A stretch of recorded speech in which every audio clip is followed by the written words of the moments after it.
On Saturday, 9th-ranked Notre Dame will battle Syracuse at the Meadowlands in a primetime matchup of somewhat kind of old Big East foes, new ACC enemies.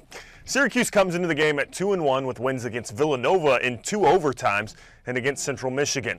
They lost to Maryland 2 weeks ago, 20-34. They are averaging 29 points per game, 265 of those coming on the ground. They're led by senior quarterback Terrell Hunt, who is a monster. He's putting up 98 yards on the ground, 160 through the air, and he has 6 of their 10 total TVs. What kind of threat does Syracuse present to Notre Dame? Really, the focus is running the football. I mean, that is their bread and butter. When they're hitting on all cylinders, they're able to run the football, and a lot of that is with the zone read. And and Terrell is very much involved in that rushing attack. So he is a key component of them moving the football. So that's what they want to do, is attack you with the run game, and their pass game is solid. I mean, because again, it comes off of the play action when they're having success running the football.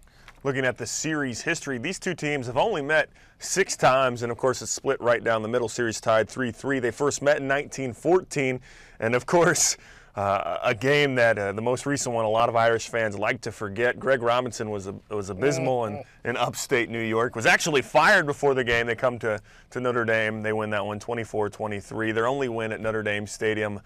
There was also another Syracuse win back in 1963, 14-7 in Yankee Stadium.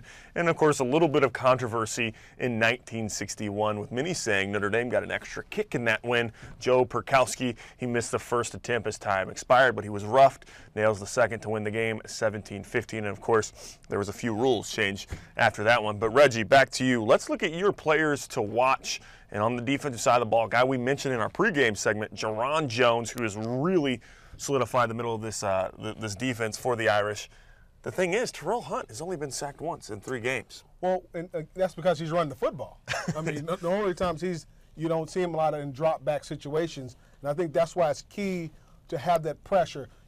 When you have success running the football, it starts with your ability to control the center of the defense, and that's the defensive tackle. So your guards and center are key to your ability to run the football. His ability to disrupt the one technique will be key to get push in the middle of the defense. You look at him here, destroying a double team. He's a big kid, a lot more explosive than what people think. His ability to use his hands is something that's going to help him get to the quarterback, but more importantly, disrupting the running game is going to be key.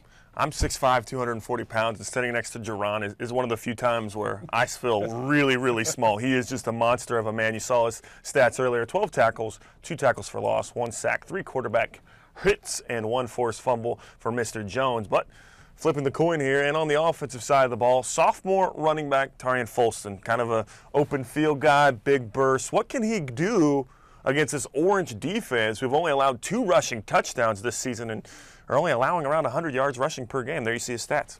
Well, the thing about this, I'm not looking at Tarian Folston from a rushing standpoint so much as I am a receiving standpoint. He's great out of the backfield. If they're going to get up the field and try to put pressure on us, getting after Everett, then it's going to be key to have someone to dump the ball off to.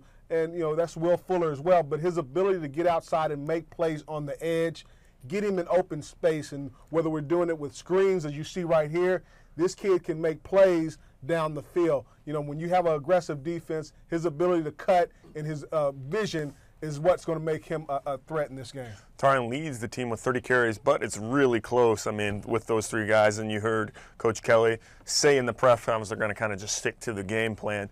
Wrapping up here, Reg, let's jump into your keys to the game. Your first key, stop the run and the run after catch. How important is that going to be for the Irish? That's critical. This is Syracuse's offense, is running the football. And when they're not running the football, they're trying to get the ball in the hands of playmakers quickly, and hopefully, like I said, hopefully the guy can break a tackle and make a big play. Again, those screens, quick dumps, getting the ball, when they're going to pass, getting the ball out of Terrell's hands in the hands of their playmaking receivers. So our ability to stuff the run first and foremost, and that's more about containing Terrell Hunt and being aggressive there and getting him off his marks and making him uncomfortable in the pocket. And 2, when the ball is thrown, we have to tackle. And we've been really good at this. You see the screen right here. Matthias Farley's right there making the tackle at the point at the point of the catch and not allowing the receiver to get yards after the catch. And that's going to be a key factor in our ability to really contain the Syracuse offense. Syracuse 265 rush yards per game, like we mentioned, but the Notre Dame defense only allowing 99 yards per game, 2.9 yards per attempt. Your second key, Reg, take what the Syracuse defense gives you. And this is something that, we all know we need to get better at running the ball. But part of that is, if they're stacking the line, we're a spread offense. If they're going to really try to contain us in terms of not allowing us to run the ball, but again, that's why we're moving pieces around to try to get that push at the center and guard position. So if they're going to take something away, they can't take both the run and the pass. And we've been successful with the pass, but we need the run to be efficient.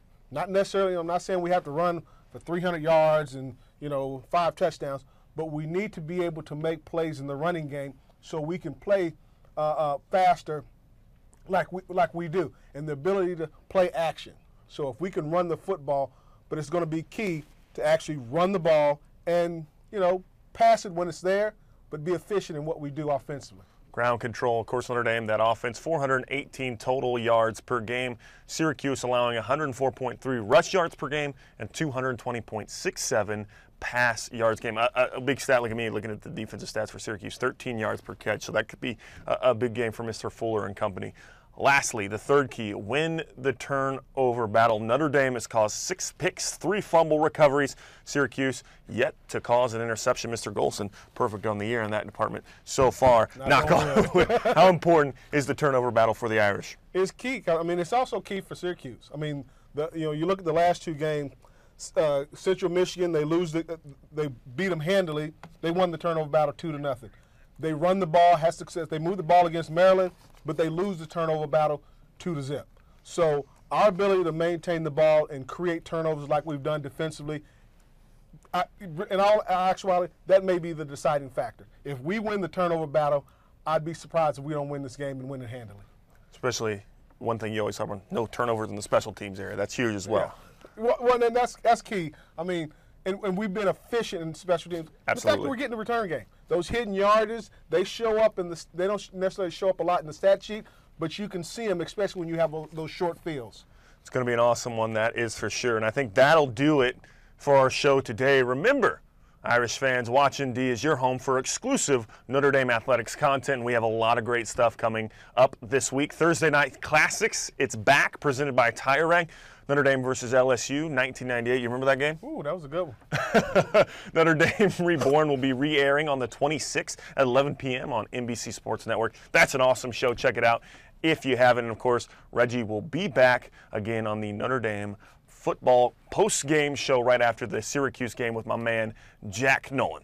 9th-ranked Notre Dame, Syracuse, Saturday night at MetLife Stadium under the lights. It's going to be awesome. Tune in. For Reggie Brooks, I'm Ryan Camden. Go Irish, beat Orange.